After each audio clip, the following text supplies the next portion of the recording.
नमस्कार साथियों, इस समय मुख्यमंत्री अरविंद केजरीवाल ने जो ऐलान किया है वो ऐलान है कि 2 दिन बाद वो अपने पद से इस्तीफा दे रहे हैं। ये बहुत ही बड़ी झटका है आम आदमी पार्टी के लिए और यहाँ पे जो उनके कार्यकर्ता थे उनके लिए भी बहुत बड़ा झटका साबित हुआ है कि 2 दिन बाद अगर मुख्यमंत्री इस्तीफा दे देते हैं तो उसके बाद दिल्ली का मुख्यमंत्री कौन होगा, सबसे बड़ा क्वेश्चन मार्क। यहाँ पर उन्होंने जेल से छूटने के बाद सबसे पहले जनता से रूबरू हुए, पार्टी के कार्यकर्ताओं से रूबरू हुए और आज उन्होंने पार्टी के ऑफिस में ऐलान किया कि 2 दिन बाद वो इस्तीफा दे देंगे। उनको पद का लालच नहीं है। जो भारतीय जनता पार्टी उनके ऊपर जो है वो उठा रही थी, बात उठा रही थी कि उनको कहीं ना कहीं पद का लालच है, इसीलिए वो जेल से भी बैठ करके सरकार चला रहे हैं। लेकिन अरविंद केजरीवाल ने आज मुंहतोड़ जवाब देते हुए कहा है कि मुझको पद का लालच नहीं है। अगर मुझको पद का लालच होता तो 49 दिन की सरकार जब मैंने चलाई थी तो उसके बाद इस्तीफा नहीं देता। मुझे किसी ने इस्तीफा देने के लिए नहीं कहा था, तब भी मैंने इस्तीफा दे दिया था। लोग यहाँ, उन्होंने अपने स्पीच में ये भी कहा है कि लोग यहाँ चपरासी का पद नहीं छोड़ते और मैंने तो मुख्यमंत्री का पद छोड़ दिया 49 दिनों में, जबकि मुझे किसी ने कहा नहीं था। तो मुझे पद का लालच होता तो मैं तब भी मुख्यमंत्री बना हुआ रहता और अभी आज भी मुख्यमंत्री बना हुआ रहता। लेकिन उन्होंने कहा है, उन्होंने अपने स्पीच में, भाषण में आगे कहा कि आने वाले टाइम में जनता, दिल्ली की जनता ही तय करेगी कि यहाँ का मुख्यमंत्री कौन होगा। क्या वो मुझे जनता जो है गुनाहगार मानती है या बेगुनाह मानती है? अगर जनता मुझे बेगुनाह मानती है तो वो जो 6 महीने बाद जो इलेक्शन होना है दिल्ली का, फरवरी के अंदर, उसके अंदर जनता मुझे वोट दे और जनता जो है मुझे जिताए, तभी मैं मुख्यमंत्री बनूंगा। नहीं तो पार्टी के कोई भी कार्यकर्ता मुख्यमंत्री बन सकता है। उन्होंने अपने स्पीच में, अपने भाषण में कहा है कि मैं क्रांतिकारी मुख्यमंत्री साबित हुआ हूं क्योंकि आजादी के इतने साल बाद अगर कोई मुख्यमंत्री जेल से चला रहा है तो मैं भी क्रांतिकारी हूं। माता सीता ने जिस तरीके से अग्नि परीक्षा दी थी, उन्होंने इसका भी जिक्र किया। जब माता सीता को अग्नि परीक्षा देना पड़ता है तो मैं तो एक आम मुख्यमंत्री हूं और मुझे भी अग्नि परीक्षा, ये मेरी अग्नि परीक्षा है कि मैं पद का त्याग कर दूं। उन्होंने अपने कॉन्फिडेंस में ये भी कहा है कि मैं मांग करता हूं इलेक्शन कमीशन के से कि दिल्ली का जो चुनाव हो वो बीते नवंबर में ही हो जाए। वो महाराष्ट्र के चुनाव के साथ और झारखंड के चुनाव के साथ ही नवंबर में ही करा दिया जाए। क्यों फरवरी का इंतजार करना? अगर जनता को जवाब देना है तो नवंबर में ही जनता जो है जवाब दे दे। उन्होंने भगत सिंह की जो डायरी है उसका भी लिया, उसका भी जिक्र किया कि मैंने एलजी को खत भी लिखा था जेल से और ये कहा था, ये मांग किया था कि आतिशी झंडा फहराए, लेकिन ऐसा नहीं हुआ। 15 अगस्त के दिन आतिशी को यो जो मेरा लेटर था वो कहीं ना कहीं पहुंचने नहीं दिया गया। और दूसरी बात, उन्होंने सबसे बड़ा जो एक वो लगाया है, एक इंजाम लगाया है, वो ये लगाया है कि जेल के प्रशासन ने उनको कहीं ना कहीं धमकी दी कि अब की बार आप एलजी को खत लिखेंगे तो आपसे जो लोगों का मिलना जुलना है उसको भी रोक दिया जाएगा। उन्होंने भारतीय जनता पार्टी की तुलना ब्रिटिशर्स से की है। जिस तरीके से ब्रिटिशर्स जो है शोषण करते थे, वैसे उन्होंने आरोप लगाए। बहुत बड़ा, बहुत गंभीर आरोप है भारतीय जनता पार्टी में। देखिए, आम आदमी पार्टी के जो कार्यकर्ता है या आम आदमी पार्टी के पदाधिकारी है, वो शुरू से लेकर के अभी तक भारतीय जनता पार्टी की तुलना जो है वो अंग्रेजों के साथ करते आ रहे हैं। तब भी किया था, आज भी वही चीज उन्होंने किया है।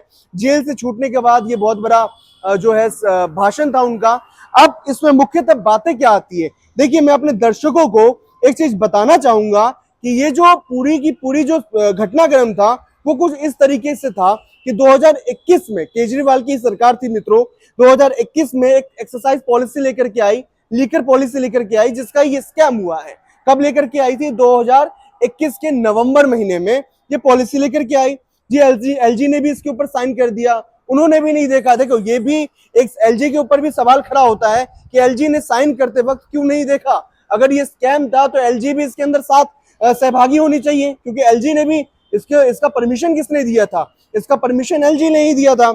जुलाई 2022 को लेफ्टिनेंट गवर्नर वीके सक्सेना ने पॉलिसी में गड़बड़ी बताते हुए इसकी सीबीआई और ईडी की मांग कर डाली। अब देखिए, ये क्रोनोलॉजी समझिए कि नवंबर 2021 की बात है जब एक्सरसाइज पॉलिसी लेकर के आए थे और 2022 में जुलाई के महीने में वीके सक्सेना ने बोला कि भैया गड़बड़ी है इसके अंदर, और गड़बड़ी के साथ उन्होंने बोला कि सीबीआई इसकी जांच करे।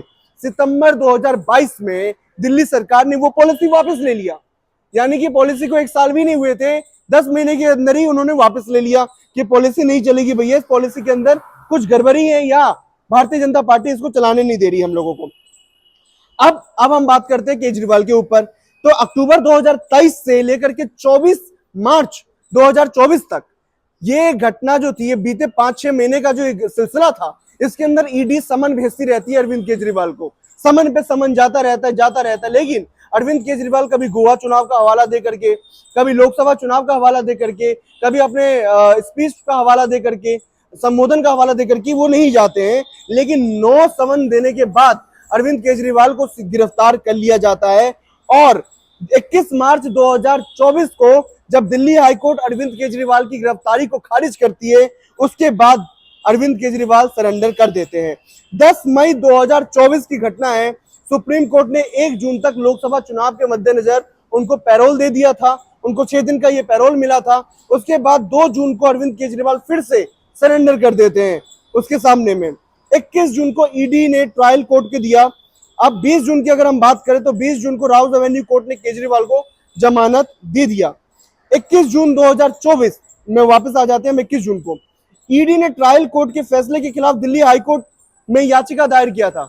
अब ईडी ने दिल्ली हाईकोर्ट में याचिका दायर कर दिया, लेकिन 25 जून 2024 को हाईकोर्ट ने केजरीवाल की जमानत पर रोक लगा दी। देखिए, आम आदमी पार्टी शुरू से ही ये चाह रही थी कि उनको जल्द से जल्द जमानत मिले, लेकिन ऐसा नहीं हो रहा था। इस पूरे सिलसिलावल में अगर हमें देखने को मिलता है कि केजरीवाल की जमानत याचिका को हाई कोर्ट हो या राउज एवेन्यू कोर्ट हो, इनफैक्ट सुप्रीम कोर्ट भी हो, कितने बार उन्होंने खारिज किया।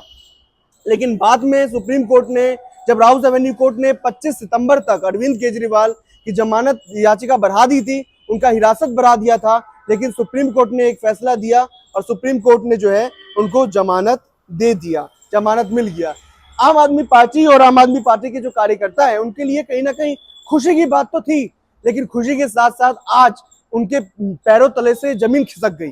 जमीन इसलिए खिसक गई कि अरविंद केजरीवाल जो उनके सुप्रीमो थे, जो इनके विचारधारक थे, उन्होंने पार्टी से इस्तीफा की मांग कर दी और उन्होंने कहा कि भाई पार्टी 2 दिनों के बाद मैं इस्तीफा दे दूंगा, क्योंकि मुझे पद का लालच नहीं है, जो कि भारतीय जनता पार्टी बार बार यही आरोप लगा रही थी। अब ये बात बताए कि अरविंद केजरीवाल के बाद कौन बनेगा दिल्ली का मुख्यमंत्री, क्योंकि 5 या 6 महीने की बात है। क्या 5-6 महीने की बात कोई मुख्यमंत्री नहीं होगा तो इसके अंदर क्या क्या यहाँ पर गवर्नर का रूल लग जाएगा, राष्ट्रपति शासक लग जाएगा क्या, उससे पहले ही चुनाव यहाँ पर हो जाएगा, या नवंबर में ही चुनाव? यहाँ पर बहुत सारे सवाल है, बहुत सारे जवाब है जो इसके बाद होने वाले हैं, जो कि इसके बाद होगा। और इसके बाद देखिए, एक सिलसिला ये भी है, कुछ वर्ग ऐसा भी कहता है कि आतिशी उसके बाद शायद मुख्यमंत्री बन सकती है, लेकिन उसी बीच में गोपाल राय भी है, सीनियर नेता जो है सौरभ भारद्वाज भी है, बहुत सारे ऐसे कद्दावर नेता है जो लाइन में लगे हुए हैं।